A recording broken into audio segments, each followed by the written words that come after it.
You're so focused on the horizon that you're walking past the miracles I placed in your hands today. If you postpone your joy until everything is perfect, you will spend your whole life waiting. Today, learn the practice that turns an ordinary day into a sacred one. My child, stay with me here, because I know how long you have been looking ahead, hoping for the day when the pressure finally lifts, the answer finally comes, and your heart finally feels free to breathe. I know you have told yourself you will rejoice when the debt is gone, when the pain eases, when the relationship heals, when the door opens, when the waiting ends. But before this message ends, I will show you why joy is not only waiting at the finish line. I will show you how to recognize my gifts in the room you are already standing in. Listen carefully. I am not asking you to deny the storm. I am teaching you how to receive light in the middle of it. Type, "See the light," if you are willing to notice the blessings you have been passing by. Do not type it because everything feels easy. Type it because your heart is ready to stop postponing every bit of peace until life becomes perfect. You have been living with your eyes fixed on the horizon. You keep looking toward what has not arrived yet. The breakthrough, the answer, the healed relationship, the financial relief, the phone call, the open door, the better season. And because your eyes have been so fixed on what is still far away, you have been missing the grace already standing beside you. I saw that. I saw the morning when you woke up tired and immediately started measuring the day by what was still unresolved. I saw you look at your phone before you looked at the light coming through the window. I saw you rehearse what was missing before you noticed what was still supporting you. I saw the way your heart kept saying, "When things finally change, then I will feel grateful. Then I will feel safe. Then I will feel like life is beautiful again." My child, I understand why you feel that way. When pressure lasts too long, the future becomes a place where the heart tries to escape. You imagine relief somewhere ahead because the present feels too heavy to fully inhabit. You tell yourself joy belongs to another version of your life. You place peace on the other side of the answer. You place gratitude on the other side of the miracle. You place rest on the other side of resolution. But what happens if resolution takes longer? What happens if the waiting season stretches farther than you expected? What happens if the door opens gradually instead of suddenly? What happens if healing comes in layers, not lightning? If joy is always delayed until everything becomes perfect, then even the gifts I place in today will feel invisible. That is the horizon trap. It convinces you that only future blessings count. It teaches your heart to ignore ordinary grace, because ordinary grace does not feel dramatic enough. It says, "Do not rejoice yet. Do not breathe yet. Do not smile yet. Do not receive today yet. Wait until everything is fixed." That voice sounds responsible, but it is stealing from you. It steals small mercies. It steals present peace. It steals holy attention. I am not telling you to stop hoping for what is ahead. Hope is holy when it is held with trust. I am telling you not to let hope for tomorrow make you blind to the bread in your hand today. I am telling you that waiting does not have to become emotional exile. I am telling you that ordinary life is not empty just because the big answer has not arrived. Pause now. Breathe slowly. Look around the space you are in. Name one thing that is still holding you. A chair, a blanket, a wall, a lamp, a cup, a sound outside, a person who still cares, the breath in your lungs, the strength that brought you through yesterday. Do not rush past it. Let your heart notice it. That small thing is not meaningless. It is evidence. You have been asking, when will things finally change? But the first transformation often happens inside your own heart when you choose to see what is already here. A thankful heart sees possibilities that a worried mind misses. You do not need everything to be perfect to be happy. I am inviting you to receive my peace in this moment. Not after the storm ends, but right in the middle of it. Stay with me here, because what I am about to show you next matters. Gratitude is not a small decorative emotion. Gratitude is a shield. When thankfulness rises, fear loses room to grow unchecked. When you name grace, anxiety can no longer convince you that everything is empty. When you notice my daily care, the lie of abandonment becomes harder to believe. This does not mean gratitude makes your problems disappear. I will not speak to you in shallow ways.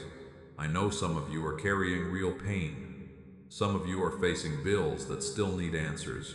Some of you are living with bodies that still ache. Some of you are grieving someone, missing someone, or trying to rebuild after a disappointment that still feels fresh. I am not asking you to use gratitude as a mask. I am asking you to use it as a lamp. A mask hides pain. A lamp helps you see within it. Gratitude does not say, nothing hurts.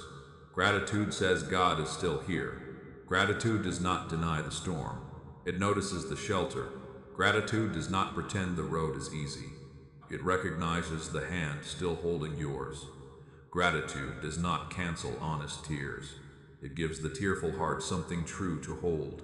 That is why fear hates gratitude. Fear needs your full attention. Fear wants to become the narrator of the whole room. Fear points at what is unpaid, unfinished, unresolved, and unknown. It says, look only here. Think only about this. Measure your whole life by this pressure. But gratitude interrupts fear. It turns your head toward the mercy fear wanted you to ignore. You don't need a huge breakthrough to have a beautiful heart. Let that settle. You can still have a beautiful heart in the waiting. You can still become tender while things are unfinished. You can still laugh without betraying your grief. You can still taste goodness without pretending the battle is over. You can still receive a small blessing without feeling guilty that a larger prayer has not yet been answered. Some of you have been afraid to enjoy anything because part of your life is still hurting. You almost feel disloyal to your pain if you receive joy. You think, how can I smile when this is still unresolved? But joy is not disrespect towards sorrow. Joy is evidence that sorrow does not own every room in your soul. I made you for more than survival. I made you able to hold tears in sunlight. I made you able to grieve and still notice beauty. I made you able to wait and still receive bread. I made you able to ache and still be held. This is where many people miss me. They only look for me in the rescue, not in the sustaining. They only thank me for the miracle, not for the strength that carried them until it came. They only notice the dramatic answer, not the quiet mercy that kept them from collapsing. But I have been present in the quiet mercies too. I was in the breath that returned when panic loosened. I was in the person who checked on you. I was in the meal that strengthened you. I was in the sentence that steadied you. I was in the unexpected laugh. I was in the sleep you finally received. I was in the sunrise that asked nothing from you except to be noticed. What is one small thing that went right today that you forgot to say thank you for? Do not search for something impressive. Search for something honest. Maybe you made it through a conversation. Maybe your body held on another day. Maybe you had enough fuel, enough food, enough time, enough courage, enough clarity for one step. Maybe someone smiled. Maybe the rain sounded gentle. Maybe your child laughed. Maybe your coffee was warm. Maybe your room felt quiet for 5 minutes. Maybe you did not give up. Say thank you, not because I need applause, because your heart needs remembrance. Now I want to restore your identity inside this. You are not unspiritual because you have struggled to feel grateful. You are not failing because disappointment made your eyes tired. You are not cold because joy has felt distant.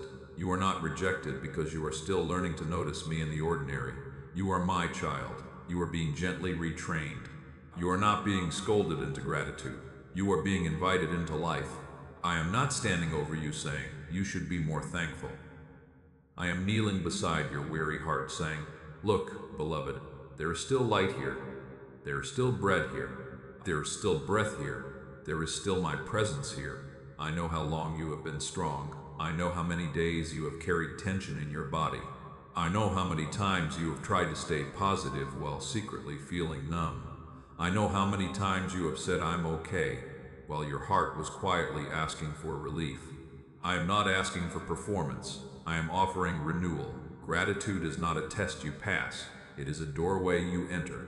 When you begin noticing small mercies, you are not minimizing your need for bigger answers. You are remembering that I am already caring for you while those answers unfold. You are letting today become sacred, even if tomorrow still holds questions. You are refusing to let waiting steal every form of beauty from your life. That matters, because the enemy wants your waiting season to become a barren emotional place. He wants you to believe nothing counts until everything changes. He wants you to become so future-focused that you no longer receive present grace. He wants you to become blind to me in the simple things, because simple things often become the stones that build endurance. But I am opening your eyes. I am teaching you how to live again, not only wait. I am teaching you how to see again, not only ask. I am teaching you how to receive again, not only endure. If this word is helping your heart breathe, stay connected here. Subscribe and remain near these messages, because I am rebuilding peace in you through small, steady truths that help you recognize my presence every day. Now I will show you the daily gratitude workflow. This is not complicated. It is simple on purpose. You do not need a perfect morning, a silent house, or an ideal mood. You need a willing heart and a few honest minutes before the day begins. Before you rush for the worries, notice 5 things. First, notice breath. Put your hand over your chest and say, God has carried me into another day. Breath is not small. It means life is still moving through you. It means there is still time to receive mercy. Make one choice, take one step, and be met by me again. Second, notice shelter. Not only a house. Notice whatever is covering you right now. A room, a blanket, a car, a chair, a safe corner, a moment of quiet. Say, I am not without covering. This reminds your heart that even before every problem is solved, you are not living entirely uncovered. Third, notice provision. Name one thing already given. Water, food, clothes, light, a device, a job, a skill, a connection, a memory, a lesson, a resource. Say, there is grace already in my hand. This breaks the lie that nothing is present. Fourth, notice relationship. Name someone who has been part of your care, even imperfectly.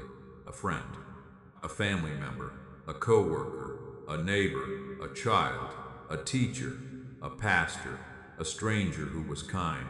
If you truly feel alone, name me. Say, God is near and I am seen. This protects your heart from the lie of total isolation. Fifth, notice one invitation. Ask, Father, where can I receive or give light today? Maybe you can speak gently.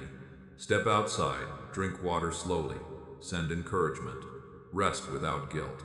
Forgive one small irritation. Finish one task, look at the sky.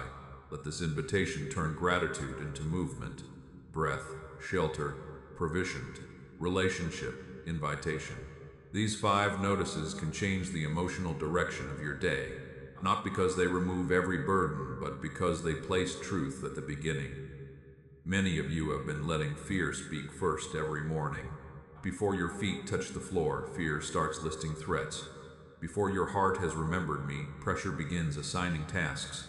Before you have received grace, anxiety begins demanding performance. Let gratitude speak first. Let remembrance speak first. Let my nearness speak first. This is how an ordinary day becomes sacred. Not because every moment becomes easy, but because every moment becomes available to my presence. Washing a cup can become a pause of peace. Opening a window can become a prayer. Driving to work can become a place of worship. Sitting with tea can become an altar of remembering. Looking at morning light can become a witness that darkness never gets the final word. A sunrise doesn't need a crowd to be beautiful. It just is. You do not need the world to validate every small mercy for it to matter. You do not need applause to receive beauty. Some of the most holy moments of your life will happen quietly. No one will film them. No one will understand their importance. But your heart will know. You will feel the smallest thread of peace return, and you will know I am near. This is not childish faith. This is mature attention. The mature heart learns to find me in both the dramatic and the daily. It thanks me for open doors, but also for daily bread. It praises me after the breakthrough, but also in the kitchen, the car, the hallway, the hospital room, the small apartment, the tired morning, the ordinary Tuesday. It learns that sacredness is not only found on mountaintops, it is also found when your heart recognizes my hand in the simple. Now stay with me, because there is a deeper shift here. Gratitude does not only change what you see, it changes how you carry what remains unresolved. When you begin noticing daily grace, your burdens do not automatically vanish, but they stop being the only evidence your heart considers. You begin carrying pressure with more balance. You begin saying, "This is hard, but I am not empty." You begin saying, "This is unresolved, but I am still held." You begin saying, "I am waiting, but I am not without gifts." That is spiritual steadiness.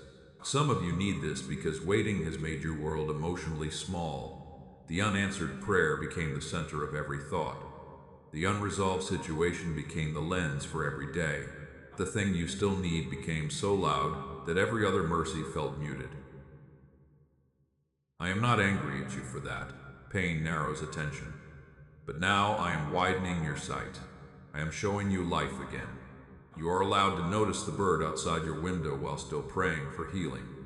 You are allowed to enjoy a warm drink while still trusting me for financial help. You are allowed to laugh with someone while still waiting for a door to open. You are allowed to receive beauty in fragments. You do not have to wait for a perfect life before you begin living a present one.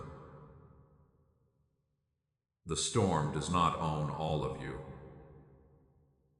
Let me say that again. The storm does not own all of you. There is still a place in you where joy can grow. There is still a place in you where gratitude can take root. There is still a place in you where my peace can sit quietly, even while questions remain at the edges. This is the joy overflow I am forming. It begins small. A thank you whispered before the worry takes over. A moment of attention before the rush begins.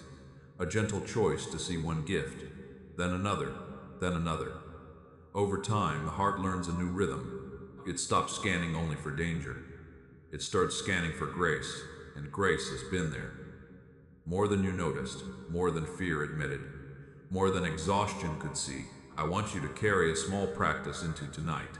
Before you sleep, write 3 sentences. Today, I noticed, then name 1 gift. Today, I received, then name 1 grace. Tomorrow, I will look for, then name 1 simple place you will search for my presence. Keep it honest, keep it small, keep it repeatable. Do not turn this into another burden. I am not giving you another way to judge yourself. I am giving you a way to come home to the present moment with me. If you miss a day, return the next day. If gratitude feels hard, begin with honesty. Say, "Father, I am hurting, but help me see one light." That prayer is enough. Do not leave this word yet. I want to redeem your waiting season before we close. The ordinary days you are tempted to dismiss may become the very place where your faith becomes tender again. You may look back one day and realize that I did not only meet you in the breakthrough. I met you in the mornings before it. I met you in the quiet meals, the small mercies, the repeated strength, the little signs of care that kept you from giving up. That is testimony. One day someone near you will be waiting too. They will be so focused on what has not changed that they cannot see the light beside them. They will feel guilty for wanting joy, afraid to hope, and too tired to pray beautifully. And because I have taught you this rhythm, you will know how to speak gently. You will not say, "Just be thankful," like a careless command. You will say, "I know it hurts." Start with 1 small light. God is still there too. That will matter. Your gratitude will become shelter. Your attention will become wisdom. Your joy will become quiet. Resistance against despair. Your life will begin showing others that peace is not only found when everything is fixed. Peace can be received in fragments, in breath, in sunlight, in daily bread, in one honest thank you spoken through tears. The next message will take you deeper into one layer many of you still need. How to stop feeling guilty for receiving joy while other parts of your life are still painful. I will show you how joy and grief can live in the same heart without canceling each other. Stay near for that word. Before you leave, type "I choose gratitude today" if you are ready to stop postponing every blessing until life feels perfect. Let it be your declaration that today is not empty. Now receive this prayer over your heart. I open your eyes to ordinary grace. I soften the place where waiting made you numb. I quiet the fear that says nothing matters until everything changes. I bless your mornings with remembrance. I bless your meals with peace. I bless your conversations with tenderness. I bless your tired body with moments of rest. I bless your eyes to see beauty without guilt. I bless your heart to receive joy without fear. You are not betraying your prayers by noticing today's gifts. You are honoring the giver. So look again. The light is already near. The blessing is already beside you. The breath in your lungs is not small. The kindness you received was not random. The strength that carried you yesterday was not an accident. The ordinary day before you is not empty. It is waiting to become sacred, and I am already here,